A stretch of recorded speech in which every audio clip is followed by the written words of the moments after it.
मेरे प्यारे दोस्तों, I am Ravi Rai sir, आपका हंसमुख राय सर, आप सभी के साथ। मेरे दोस्तों, वीडियो को स्टार्ट करने से पहले मैं सबसे पहले आप सभी को very very good morning to all of you. First of all and please all of you tell me that how are you today. I hope that all of you will be very happy today. मेरे दोस्तों, आप सभी को पता है कि बहुत सारे बच्चों ने कमेंट किया था कि रवि सर आप स्पोकन इंग्लिश का जो वीडियो है उस स्पोकन इंग्लिश का वीडियो लेकर आइए। तो मेरे दोस्तों, आप सभी की खातिरदारी में आज मैं स्पोकन क्लास भी जो है शुरू करने के लिए जा रहा हूं।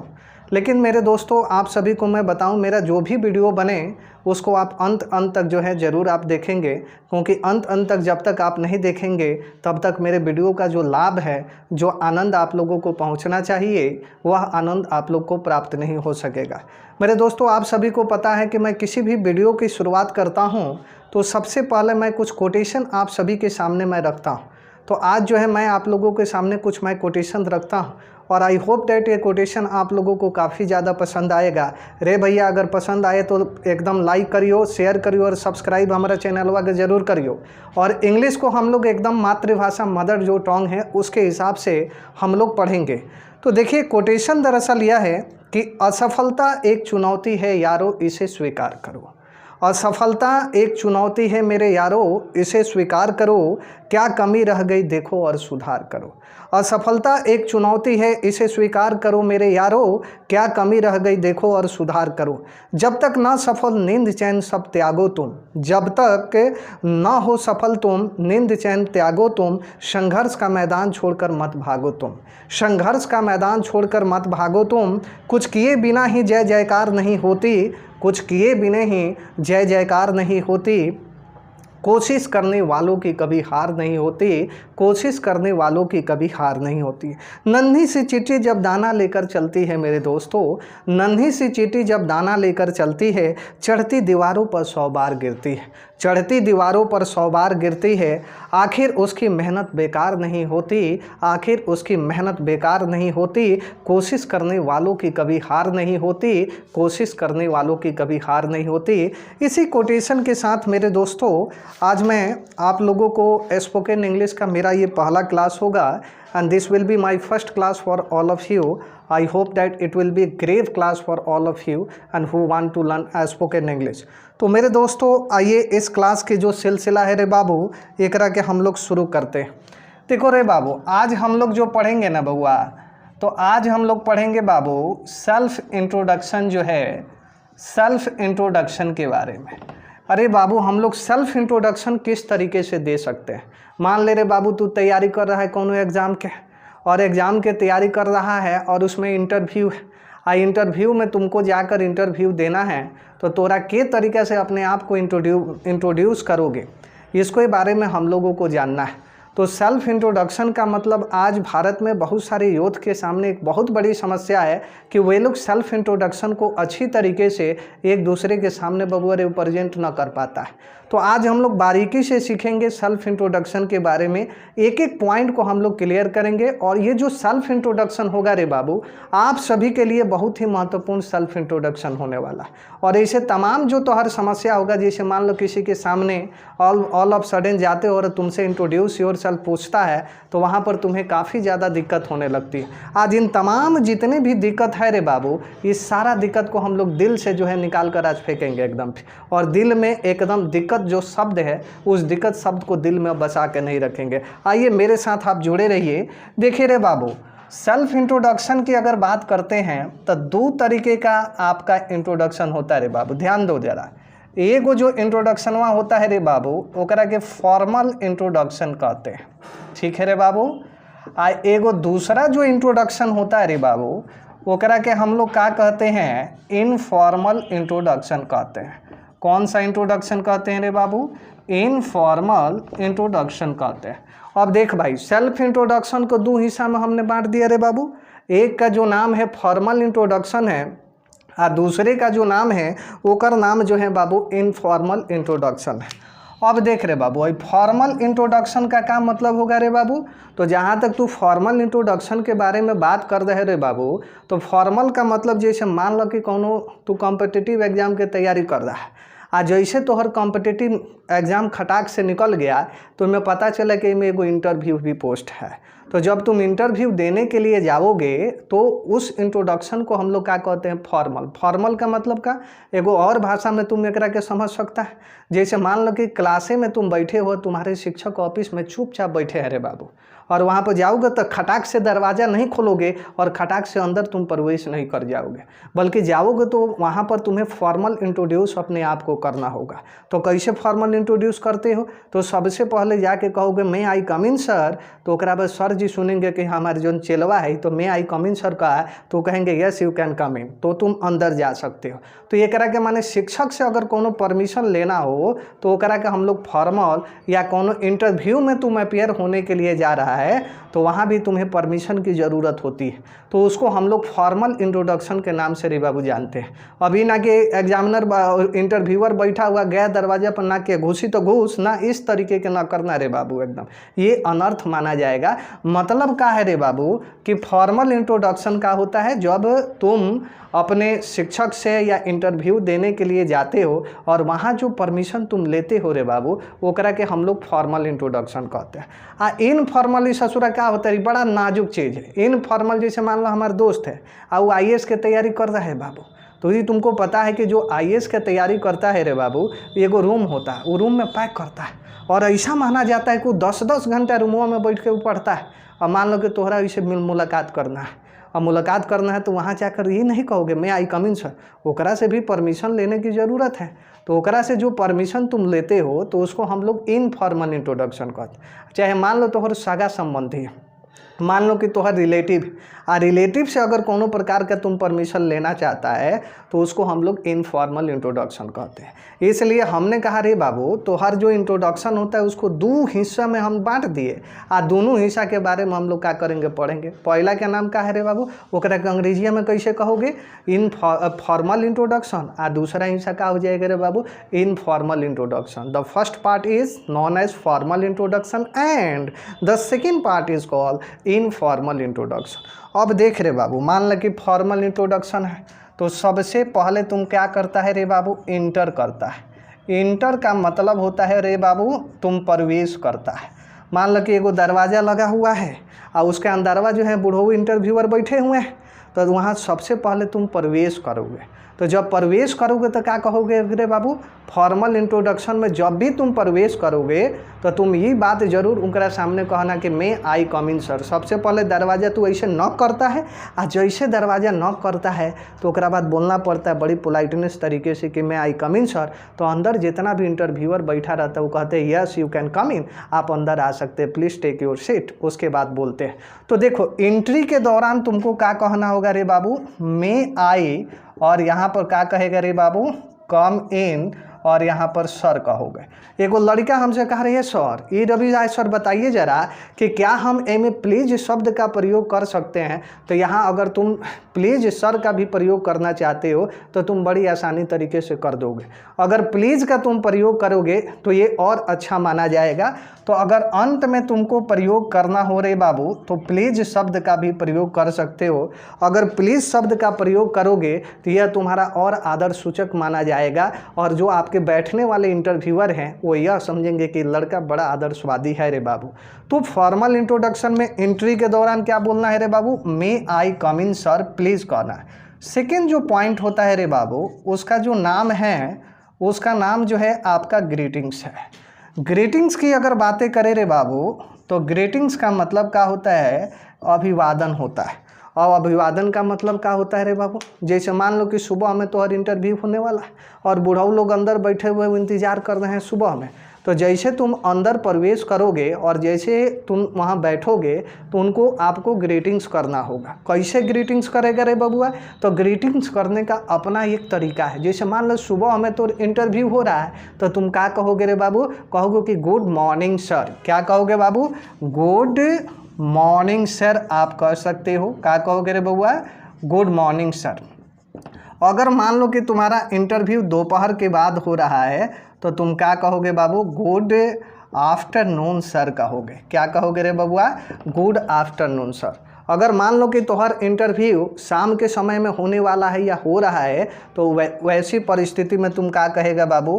तो एगो प्यारा शब्द है जमुना के नाम क्या कहोगे बाबू? Good evening. और यहाँ क्या कहोगे बाबू? सर कहोगे। तो ये तुमको ग्रीटिंग्स करने का 3 तरीका, माने समय को आकलन कर लेना रे बाबू कि सुबह में तुम्हारा इंटरव्यू हो रहा है, या शाम में तोहर इंटरव्यू हो रहा है, या दोपहर के बाद तोहर इंटरव्यू हो रहा है। तो अगर सुबह में होगा तो क्या बोलना होगा बाबू? गुड मॉर्निंग सर कहना होगा। अगर दोपहर के बाद होगा तो गुड आफ्टरनून सर कहना होगा। और शाम के समय में होगा रे बाबू तो कहोगे कि गुड इवनिंग सर। अब इंटरव्यूअर समझ जाएगा कि ससुरा जो आया है इंटरव्यू देने के लिए ये क्या है, बड़ा आदर्शवादी है, वो उसका दिल काफ़ी ज़्यादा खुश हो जाएगा। और ऐसा माना जाता है कि जब दिल तो हर खुश हो जाए तो अल्लाह भी तुम पर फिदा हो जाए, तो इंटरव्यूअर तुम्हारे फिदा हो जाएंगे। अच्छा, तीसरा जो पॉइंट है रे बाबू, उसके बाद अपना नेम बताना पड़ता है। नेम का मतलब क्या है? नेम को कोई एक तरीके से तुम बता सकते हो। पहला तरीका क्या है रे बाबू? तुम्हें कहना होगा कि माई नेम इज, जो भी XYZ, माने ये बाबू तोहार जो नामुआ होगा वो नामुआ यहाँ लिखोगे। जैसे मान लो तोहार नाम कृष्णकांत है तो बलवंत ना बोलना रे बाबू, ना तो मामला गड़बड़ हो जाएगा रे बबुआ।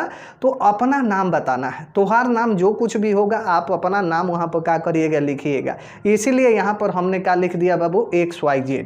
दूसरा तरीका जो होता है बाबू इसको कहने का, आप कह सकते हो कि I am XYZ। मतलब क्या हुआ रे बाबू? आप अपना नाम जो है बोल सकते हो कि क्या जो है तोहर नाम है, उन नामवा को इंटरव्यूअरवा के सामने क्या करना होगा? तुमको बताना होगा।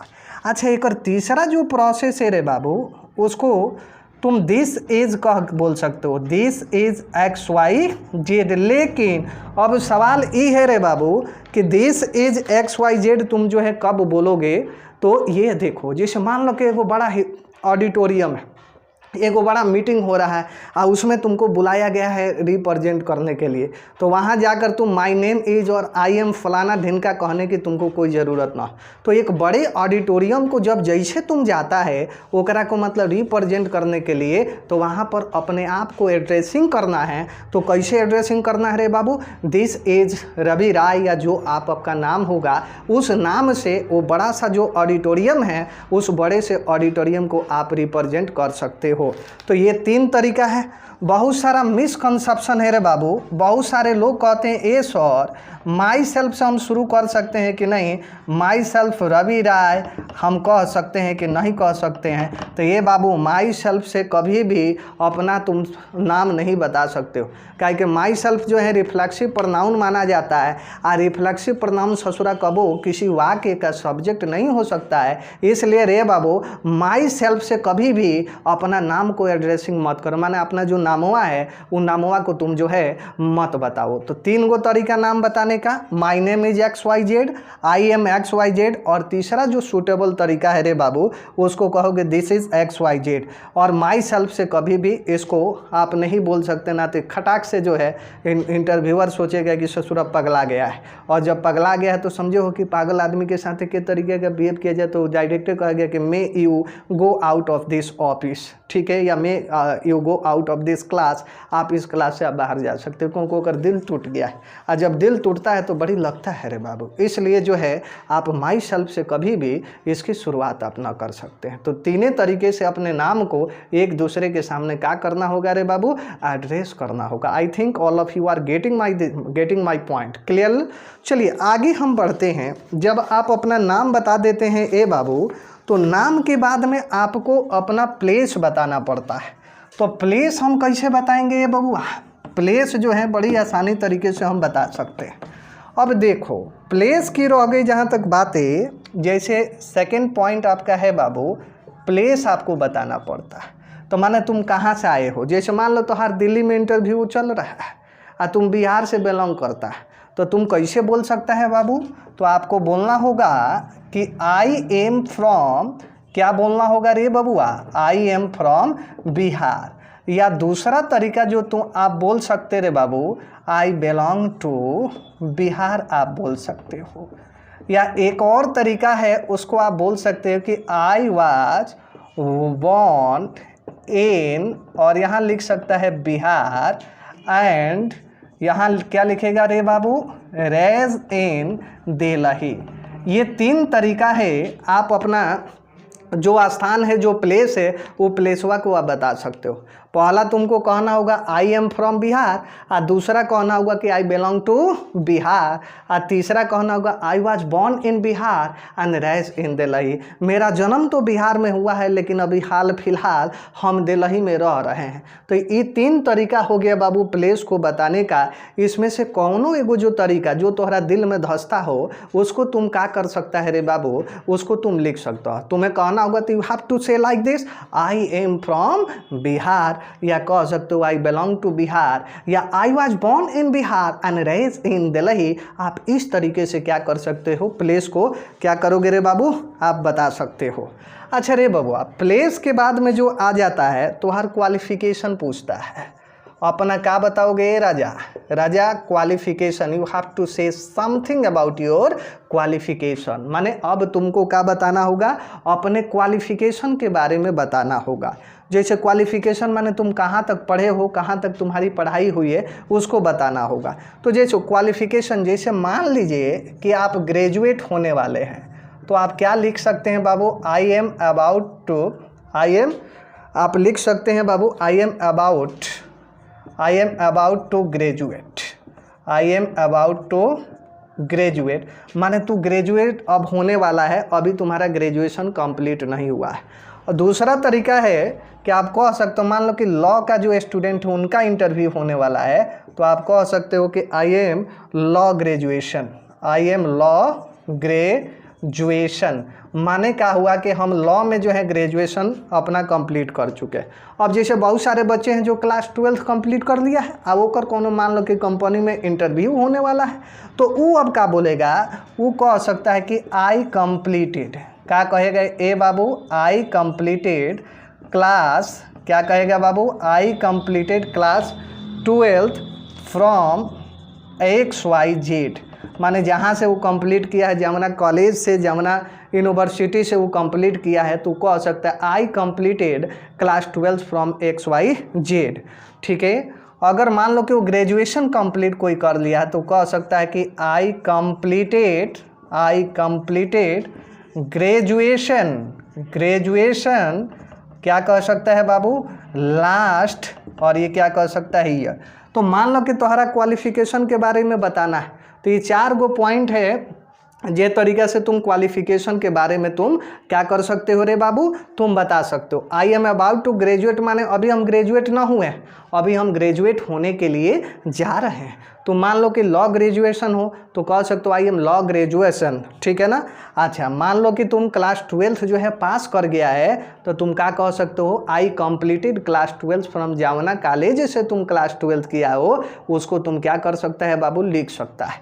अगर मान लो कि तुम्हारा ग्रेजुएशन लास्ट ईयर कंप्लीट हो गया रे बाबू, तो आप कह सकते हैं, क्या कह सकते हैं बबुआ, कि I completed graduation last year, हम लास्ट ईयर में अपना ग्रेजुएशन है भैया हम कंप्लीट कर लिए है, और ससुरा मोदी सरकार के नेतृत्व में हम नौकरी की तलाश कर रहे हैं। इतना बढ़िया से ग्रेजुएशन कंप्लीट हुआ, लेकिन ससुरा आज भी हम अनएम्प्लॉय बन के रह गए, मतलब हमको आज तक नौकरी जो है नहीं मिला है, और उसी के लिए हम प्रयत्न कर रहे हैं। I try again and again until you success, यही में हम विश्वास करते हैं। तो रे बाबू यहाँ देख लो, क्वालिफिकेशन को इस 4 तरीके से तुम बता सकते हो। एमें जो तोहर क्वालिफिकेशन होगा वह क्वालिफिकेशन इंटरव्यूअर के सामने जब तुम जाओगे ना रे बाबू, तो उस इंटरव्यूअर के सामने क्वालिफिकेशन को क्या करना होगा, अपना वहाँ पर जाकर रखना होगा। अब देखो क्वालिफिकेशन के बाद में बाबू नेक्स्ट जो पॉइंट हुआ है रे बाबू, स्किल एंड एक्सपीरियंस है, स्किल एंड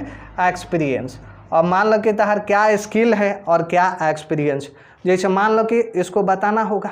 अब जैसे इंटरव्यू में जा रहे हो और तुम्हारा स्किल जो है, तुम फ्रेशर हो, फ्रेशर माने कौनो काम की जानकारी ना है, मान लो तो बीटेक कर लिए लेकिन काम का जानकारी ना है, तो वहाँ पर तुमको बताना होगा। क्या बताना होगा बाबू, तो वहाँ लिखना होगा कि आई एम अ, क्या लिखना होगा ए बाबू, आई एम अ फ्रेशर। एकर मतलब ये हुआ कि जो सामने वाला इंटरव्यूअर है वो समझ जाएगा कि आप क्या है बाबू, एक फ्रेशर है। दूसरा तरीका होगा, मान लो कि कंप्यूटर साइंस से आपने किया ग्रेजुएशन, तो आप कह सकते हो कि आई have 4 years experience in CS branch. मान लो कि बाबू तो CS ब्रांच माने कंप्यूटर ब्रांच से तुमने कर लिया है, कंप्लीट कोर्स कर लिया है और तोहरा 4 साल के एक्सपीरियंस है, तो उस एक्सपीरियंस को इंटरव्यूअर के सामने आप कैसे बोल सकते हो रे बाबू? दिल पर हाथ रख के बोल रे राजा, I have 4 year experience in CS branch, माने हम CS ब्रांच में हमारा एज इंटरव्यूअर साहब 4 साल के का है रे बाबू एक्सपीरियंस। या आप बोल सकते हो कि आई हैव डॉन, क्या बोल सकते हो बाबू? I have done 3 years diploma. एकर मतलब का हुआ ए राजा, अगर तुम डिप्लोमा किए हो और 3 साल का क्या है, I have done 3 years diploma, diploma 3 साल का है, तुमने उसे 3 साल डिप्लोमा जब कर लिया तो इंटरव्यूअर के सामने जाना है और इंटरव्यूअर के सामने अपने इस क्वालिटी को रिप्रेजेंट करना। जब वो तुम्हारा क्वालिटी के बारे में जानेंगे तब नो डिसाइड करना है कि तुमको जॉब दिया जाए या तुमको जॉब नहीं दिया जाए। तो बाबू आपको बताना I have done 3 years diploma, हमने 3 ईयर्स का जो डिप्लोमा है उस डिप्लोमा को क्या कर लिया ये राजा, हमने उसको कंप्लीट कर लिया है। आगे क्या बोल सकते हो बाबू? उसके बाद जो पॉइंट है, अपना एगो स्ट्रेंथ बताना पड़ता है। ए राजा, हर जो आदमी है ना, इस धरती पर जितना आदमी पैदा हुआ है रे बाबू, हर आदमी का अपना अलग अलग क्षमता होता है। कौनो काम करने के लिए जाता है तो ओकर अलग अलग क्षमता है, तो अपनी क्षमता को भी इंटरव्यूअर के सामने बताना पड़ेगा। क्या बताओगे क्षमता में? जैसे मान लीजिए कि आप एक अच्छे कम्युनिकेटर हैं, तो आप कह सकते हैं कि I am a good communicator. Communicator मतलब मैं एक अच्छा कम्युनिकेटर।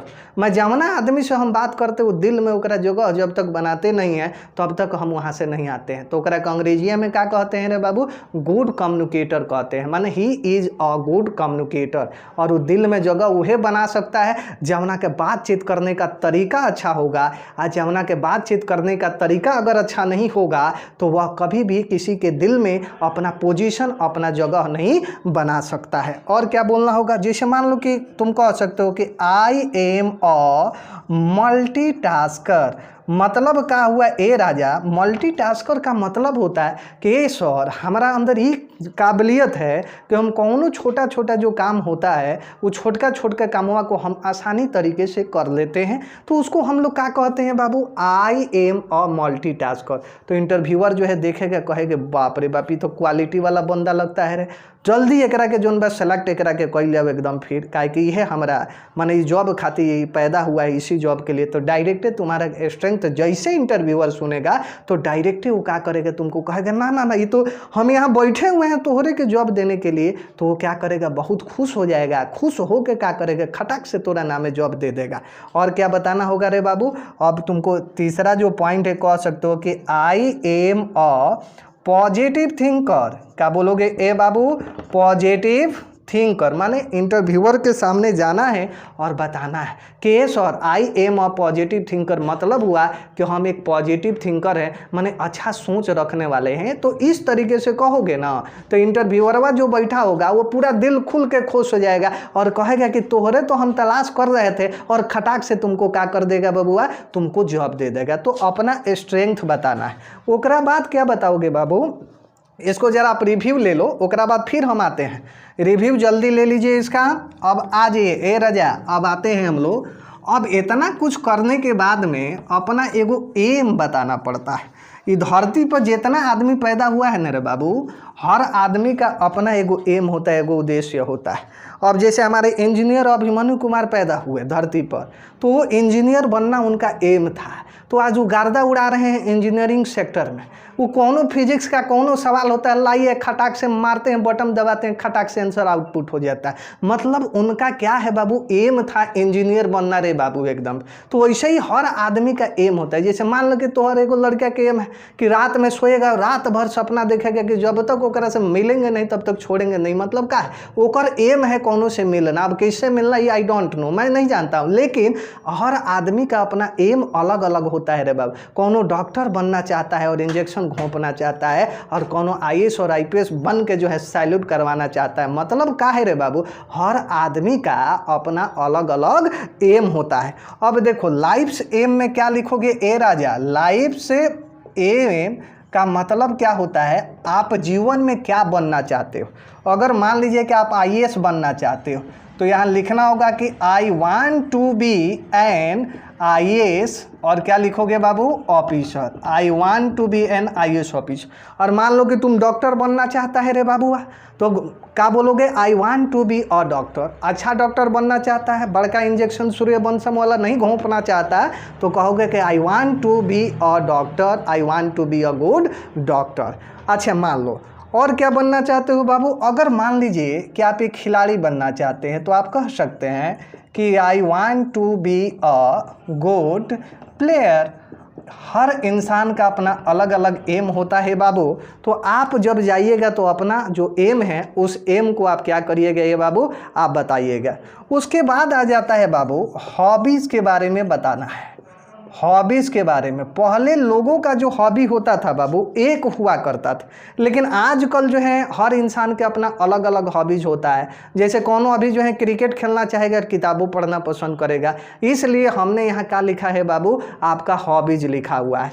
तो हॉबीज़ में क्या करना है रे बाबू, कहना है कि माई हॉबीज़ आर, क्या लिखना है रे बाबू, माई हॉबीज़ आर प्लेइंग, और यहाँ क्या लिखना है बाबू, क्रिकेट एंड, और क्या लिखना है बाबू, रीडिंग। अब क्या लिखोगे बाबू, सम बुक्स। क्या लिखोगे बउआ, सम बुक्स। मतलब मेरा जो हॉबीज़ है, क्रिकेट तो हम ससुरा खेलवे करते हैं, लेकिन कुछ कुछ इंटरेस्ट है किताबों पढ़ने में। रीडिंग सम बुक्स माने कुछ किताबों हम पढ़ लेते हैं। कोनो नाटक वाला किताब पढ़ते हैं, कोनो ड्रामा वाला किताब पढ़ते हैं, तो कोनो एक्ट्रेस के किताब पढ़ते हैं। हर एक तरीके की हमारे अंदर क्षमता, माने यहाँ हॉबीज़ हो गया। हॉबीज़ के बाद में क्या बताओगे, और एक तरीका, जैसे मान लो किसी का डांसिंग है तो वह कह सकता है कि आई लव, और यहाँ क्या बोल सकता है बाबू, डांसिंग। तो किसी को डांस पसंद है रे बाबू तो वह बोल सकता है कि आई लव डांसिंग। अगर मान लीजिए कि कोई अगर स्पीकिंग को पसंद करता है तो वह कह सकता है कि I like speaking, I like English speaking. हर आदमी का अपना अलग अलग क्या होता है ए बाबू, हॉबीज़ होता है। तो हॉबीज़ में आपको ये पॉइंट याद रखना है। जब when your interview is going to end, वैसी परिस्थिति में आपको ऐसे नहीं बोलना है रे बाबू। अगर ऐसे तुम बोल दिया तो समझ जाओ कि इंटरव्यूअर जो है तुम्हारा ऊपर गुस्सा जाएगा, और हो सकता है कि तुम्हारा माने हाथ में जॉब आने वाला है वो हाथ से जॉब जो है तुम्हारा छूट जाएगा। इसलिए अंत में कहते हैं ना रे बाबू, your first impression will be last impression. जो तोरा पहला होगा वही तोरा अंतिम भी होता है एकदम।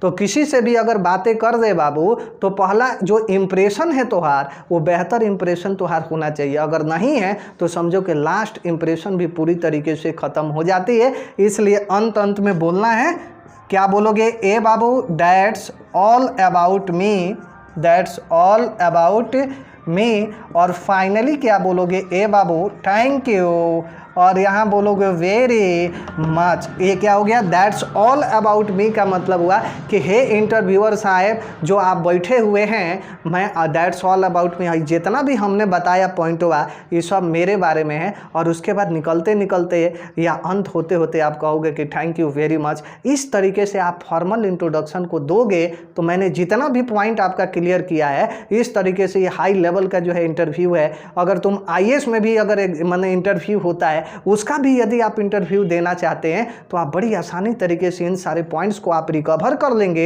ए बबुआ जब रिकवर कर लोगे तो इंटरव्यूअर के दिल में तुम जरूर अपना पोजीशन बना लोगे। जैसे एगो प्रेमिका एगो प्रेमी के दिल में जगह बना लेता, वैसे ही तुम इंटरव्यूअर को थोड़े समय के लिए अपना प्रेमिका समझ लेना और ओकरा दिल में तुम जगह बना सकते हो। तो जगह बनाने के लिए ये फंडा था, तो यही फॉर्मल इंट्रोडक्शन है। और आज my video is going to be very lengthy, so I need to pause this video. इसलिए इस वीडियो को मैं पॉज कर रहा हूँ। आज सेकेंड टाइम में जब मैं आऊँगा तो आप लोग को इनफॉर्मल परमिशन बताऊँगा कि इनफॉर्मल परमिशन को आप किस तरीके से दे सकते हैं। तब के लिए धन्यवाद, नमस्ते, जय हिंद।